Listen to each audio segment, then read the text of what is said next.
Onde está Neemias? A situação não era das melhores. Pelo contrário, cada notícia que chegava era pior que a anterior. A cidade estava um caos. O povo estava na miséria e os ricos estavam vendidos. Os nobres fizeram alianças com países corrompidos e os inimigos estavam infiltrados no meio deles. Enquanto isso, Neemias, um dos que foram exilados, servia no palácio do rei da Pérsia, bem distante da triste realidade de Judá.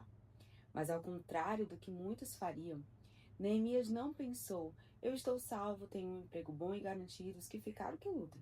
Ele recebeu cada notícia com tristeza e dor, e clamou ao Senhor com lágrimas e arrependimento, pedindo para que o Eterno salvasse o seu povo e restaurasse a sua terra. Com a autorização do rei, Neemias voltou a Jerusalém e, para sua tristeza, encontrou apenas escombros, lembranças do que um dia foi uma gloriosa e abençoada cidade. Depois de andar pela terra, ele disse: vejam em que triste estado nos encontramos. Como Jerusalém jaz em ruínas, com os portões queimados. Venham, reconstruamos o muro de Jerusalém para não continuarmos nessa situação desonrosa. Enquanto os nobres não puseram os ombros a serviço do Senhor, o povo se uniu para fazer a obra necessária. Os reparos, os consertos, os ajustes, eles estavam unidos e focados em reconstruir a cidade. E não era a zombaria do inimigo que os faria parar. Pelo contrário, para os que zombavam e ridicularizavam, Neemias disse: o Deus do céu nos capacitará para sermos bem-sucedidos. Por isso nós, seus servos, começaremos a reconstrução. Os inimigos bolaram uma estratégia nova, então. Eles disseram: eles não saberão e nem verão nada, até nos infiltrarmos entre eles e começarmos a matá-los, fazendo-os cessar o trabalho. Mas o improvável Neemias motivou o povo, dizendo: não os temam.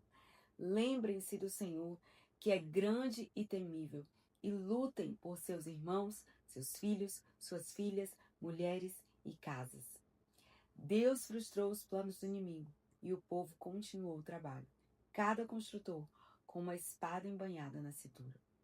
Enquanto eu li o livro de Neemias, eu não pude fugir às semelhanças com o que a nossa nação está vivendo hoje. E a pergunta que vinha no meu coração era: onde está Neemias?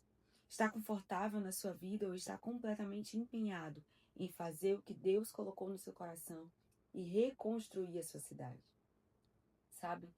Neemias sofreu muitas ofensas, zombarias, críticas dos inimigos, que inclusive armaram nas suas costas para tentar lhe fazer parar.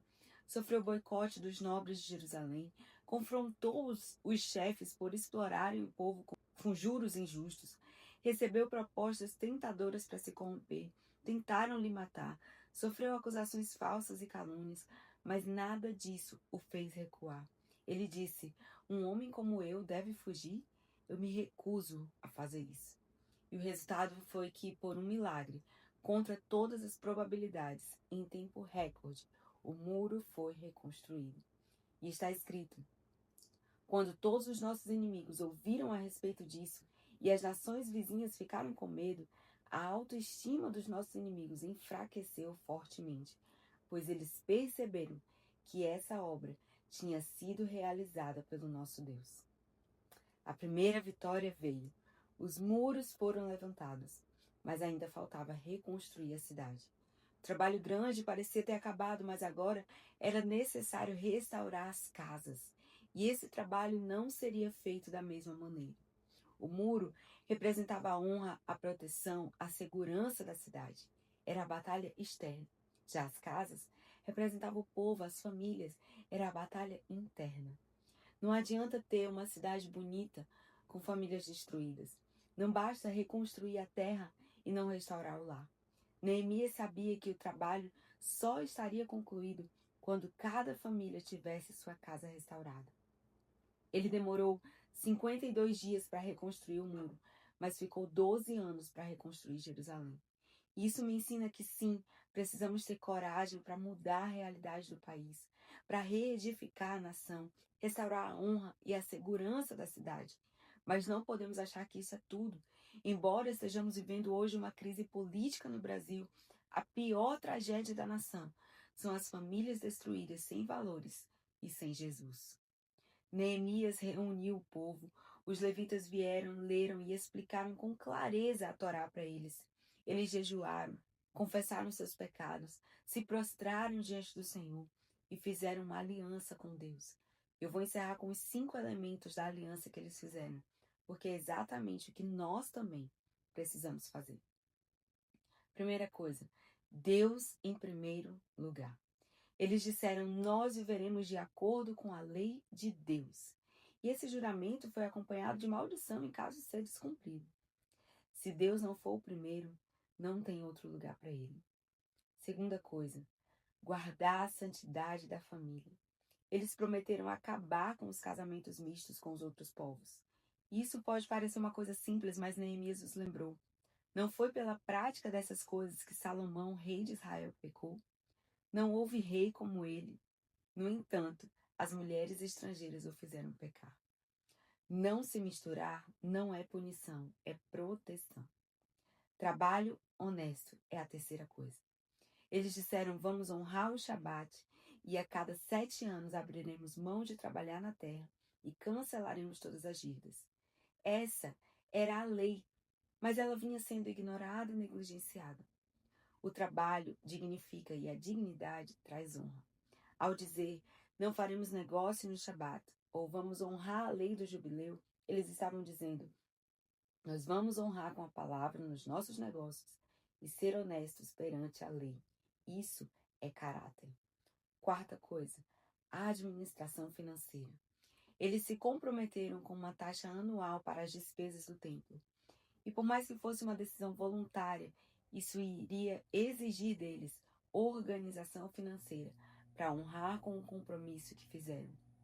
Mais que desejo, planejamento. Mais que um discurso, a prática. E a quinta coisa, fidelidade a Deus. Quem é fiel a Deus será fiel a qualquer pessoa. E o contrário também é verdadeiro. Quem não é fiel a Deus dificilmente será fiel ao próximo.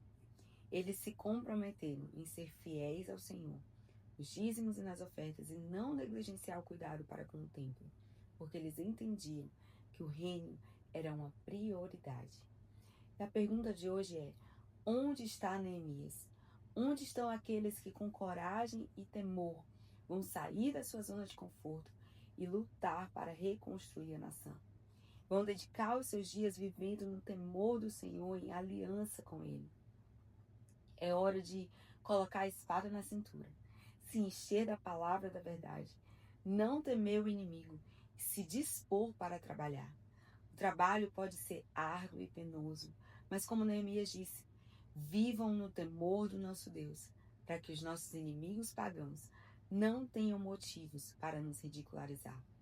Lembre-se que Deus frustrou os planos do inimigo e aumentou a força de Neemias e do povo. E Ele pode outra vez fazer assim conosco. E assim como Israel, nos fazer celebrar com grande alegria. Levante-se, Neemias. O rei está contando com você nessa hora.